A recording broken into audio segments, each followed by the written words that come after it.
Little Red Riding Hood. Long, long ago, there lived a little girl. Her name was Rosie. But everyone called her Little Red Riding Hood. And that was because she wore her favorite red riding cloak every day. Little Red Riding Hood lived with her parents in a small house near the woods.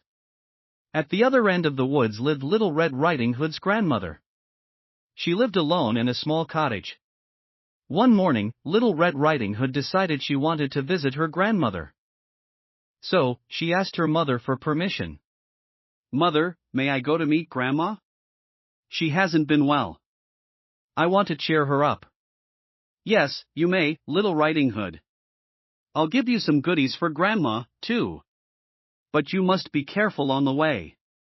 And you must not wander in the woods or talk to strangers." "Don't worry, Mother. I'll be careful." Little Red Riding Hood's mother put some goodies in a basket and gave the basket to Little Riding Hood. "This basket is for your grandma. It's full of her favorite things. Please give it to her.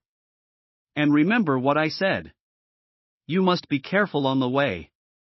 And you must not wander or talk to strangers." "I'll remember, Mother. Goodbye." And so, Little Red Riding Hood left for her grandmother's house. It was bright and sunny that morning.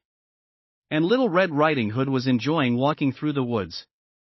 On the way, she spotted some beautiful flowers. "Oh, look at those flowers. They're Grandma's favorite color. They'll surely cheer her up.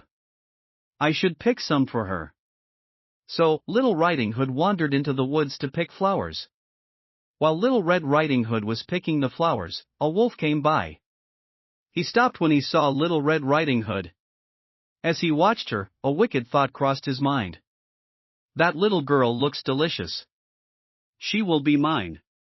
The wolf went up to Little Red Riding Hood and spoke to her in his friendliest voice. "Hello, little girl. Look at those nice goodies in your basket. And those flowers you're picking are so pretty. Are they for your mother?" Little Red Riding Hood was so busy picking the flowers that she forgot she wasn't supposed to talk to strangers. "No, they aren't for my mother.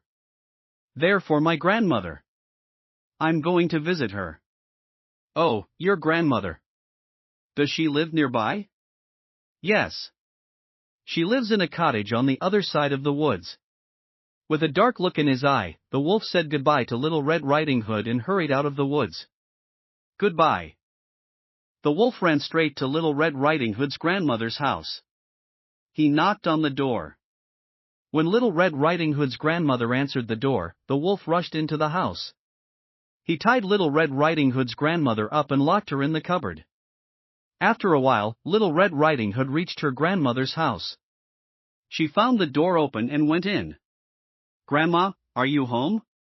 The wolf had dressed up in Little Red Riding Hood's grandmother's clothes. He was wearing her glasses, too. And he had tucked himself in her bed. Little Red Riding thought the wolf was her grandmother. "Hi, grandmother. It's me, Little Red Riding Hood." But when she drew closer, she noticed something very strange. "Grandma, your ears look bigger." The wolf was very hungry, so he tricked her into coming closer. "My ears are bigger, so I can hear you better. Come closer, my dear."